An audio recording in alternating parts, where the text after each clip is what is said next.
আজকে খাবো চিংড়ি মাছের চপ। নানি নানি এরকম আমি আর মামা বাজার থেকে গলদা চিংড়ি নিয়ে আসলাম। মাথারি ভালোই করেছো মধু, গলা চিংড়ি আনবো আর তো মজা মজা করে ভাত খাবা। রান্না করার জন্য আসলাম নাকি মা? তাহলে কি করবো মধু? ওই করার জন্য আসলাম, রমজান মাস ইফতারির আয়োজন করা হবে, ওই তাইতেই চপ বানি খাওয়ার জন্য আসলাম।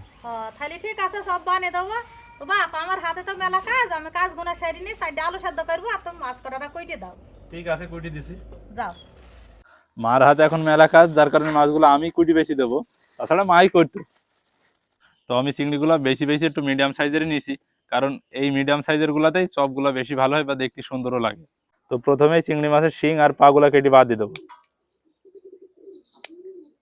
এবার মাছের গায়ের খোলসটা তুলে নেবো।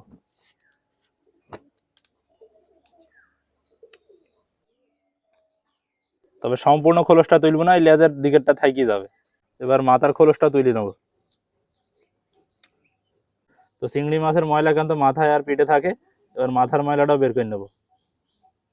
মাথাটা বেশি না হয়ে গেছে, এবার এই মাথার কাছ থেকে কেটে থুই দেবো মাথাটা। মাথার ময়লাটা তো কেটে বের করে নেওয়া হলে এবার পিঠে যে ময়লাটা থাকে ওইটাও কেটে বের করে নেবো। কাটার পরে এই যে পিঠের ময়লাটাও বের করে নেওয়া হয়ে গেছে। আর এইভাবেই প্রত্যেকটা চিংড়ি মাছই এইভাবে করে কেটে নেবো, দিয়ে মাথাটা একটু কোনো এরম করি মানে আউলি দেবো বা থেতলি দেবো। এবার একইভাবে সবগুলাই কিন্তু কেটে পরিষ্কার করে নেবো।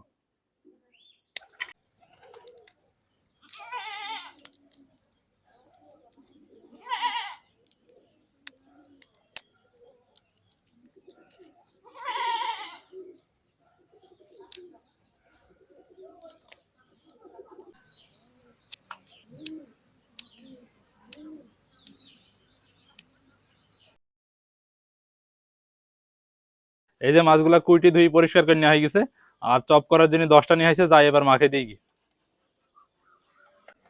মায়ে দেখো নাও, মাছগুলা কুইটি ধুই পরিষ্কার করে নেওয়া হয়ে গেছে। দাও। এবার মাছগুনাতে নুন হলুদ নেবো, রস মাখি থুই দেবো, দিয়ে মাথা কটান বেটি নেবো। মাথা কটান বেটি নেছে, বেটি আলুর পুরের মধ্যে দিয়ে দেবো, তাই সবটা খাইতে স্বাদ হবে। মাথা গোনা বেটি নেওয়া হয়ে গেছে। এবার আদা আর রসুন বেটি নেছে। এবার সেদ্ধ করে নিয়ে আলুটা ছাইনি নেছে। তো আলুটা মিলাপ করে ছাইনবো না, একটু গোটা গোটা করতে হবে। আলু ছাইনি নেওয়া হয়ে গেছে। এবার কড়াই সোয়াবিন তেল দিয়ে দিয়েছে। তেলে দিয়ে দিলাম পেঁয়াজ কষে, কাঁচা ঝাল, আদা রসুন বাটা। এবার একটু নেড়ি সাইডি নেবো। এবার দিয়ে দিলাম মাছের মাথা বাটা গুনা। এবার দিয়ে দিলাম হলুদের গুঁড়ো, শুকনো ঝালের গুঁড়ো, ধনিয়ার গুঁড়ো, জিরে গুঁড়ো, গরম মশলার গুঁড়ো। এবার ভালো করে মশলাটা কষে নেবো। মশলা কষে নেওয়া হয়ে গেছে, এবার ছাইনি আলুটা দিয়ে দিলাম। এবার নেড়ি সাইডি আলুর পুরটা ভালো করে তৈরি করে নেবো। দিয়ে দিলাম স্বাদ মতো নুন। নুনটা আগে দিতে হয়ে যাক, আমার মনে ছিল না, তাই নুনটা এখন দিলাম। পুর করে নেওয়া হয়ে গেছে, এবার সাইডে ধনিয়ার পাতা দিয়ে নামিয়ে নেবো। আলুর পুরটা নামি জুড়াইতে দিয়েছি, দিয়ে দুটো ডিম গুলি নিছে। ডিম গুলি না হয়ে গেছে, আলুর পুরো জুড়ে গেছে। এবার হাতের সাহায্যে এরকম করে গোল গোল করে নিয়েছে। গোল করে নেওয়া হয়ে গেছে, এবার আঙুল দিয়ে মাঝখানে চাপ দিয়ে গর্ত করে নেবো। গর্ত করে নেওয়া হয়ে গেছে, আবার মাঝখানে মাছটা দিয়ে দিলাম। এবার এইভাবে চারিকল দিয়ে মুড়ি ঢেকে দেবো। এই যে কত সুন্দর হয়েছে, এইভাবে সব বুনে করে নেবো। এই যে সব বানিয়ে নেওয়া হয়ে গেছে, এবার একটা একটা করে নেবো আর ডিমে মাখাবো। এবার তুলে নিয়ে বিস্কুট গুঁড়ি মাখাবো। এবার আবারও ফের ডিমে মাখিয়ে নেবো। এবার আবারও ফের বিস্কুট গুঁড়ি মাখিয়ে নেবো। এবার ভালো করে সুন্দর করে হাত দিয়ে মাখিয়ে নেবো। ঠিক এইভাবে সবগুলাই সুন্দর করে মাখিয়ে নেবো। সবগুনাতে ভালো করে মাখিয়ে নেওয়া হয়ে গেছে, এবার তেলে ভেজে নিতে হবে। তেল গরম হয়ে গেছে, এবার তেলে দিয়ে দিছে।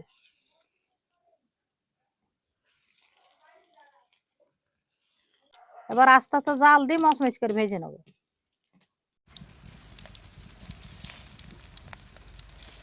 ভেজে নেওয়া হয়ে গেছে, এবার তুলে নিছে। এতক্ষণ তো আপনারা দেখলেনই কিভাবে বানানো হলো এই চিংড়ি মাছের চপ। নাও মামা, দেখো দাঁড়াও, সসে ঠেকে দিই, এটা তুমি খেয়েই দেখো কেমন হয়েছে। বিসমিল্লাহ। এবার আমি একটা নিয়ে নিয়েছি, এই যে দেখতেই তো পাচ্ছেন কতটা লোভনীয় হয়েছে। এবার মুখে দিয়ে দেখা যাক। বিসমিল্লাহ।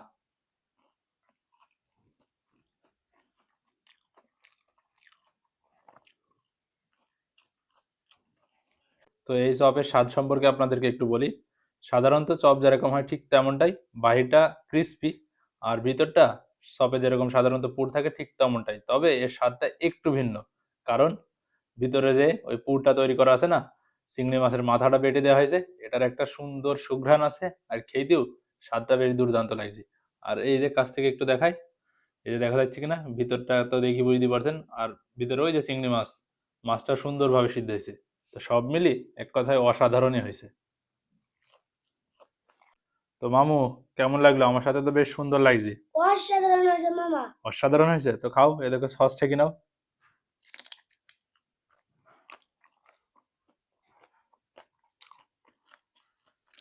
তো আপনারা তো দেখে বুঝতে পারলেন মানে চপটা কত সুন্দর।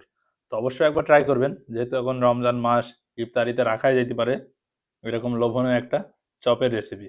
আর আরো একটু কথা বলে দিই, এই চপগুলোর ভিতরটা দেখলেন পুরটা একটু নরম, যারা পুরটা একটু শক্ত বা মানে একটু মানে অন্যরকম, যে একটু শক্ত থাকে পুরের ভিতরটা, তেমনটা যারা খেতে চান তারা চাইলে কিন্তু ওই যে পুরটা যখন আলু ভর্তা দিয়ে পুরটা তৈরি করা হচ্ছিল ওই সময় একটু চালের গুঁড়ো দিতে পারেন, তবে কিন্তু অতিরিক্ত পরিমাণে না, খুবই কম, তা না হলে আবার ফেটে নষ্ট হয়ে যাবে, মানে হবে না চপটা। তো অবশ্যই এরকম করে একবার ট্রাই করবেন। ভিডিওটা আর বাড়াচ্ছি না, সবাই সুস্থ থাকবেন, ভালো থাকবেন, দেখা হবে নতুন কোনো ভিডিওতে। সবাইকে জানাই আল্লাহ হাফেজ।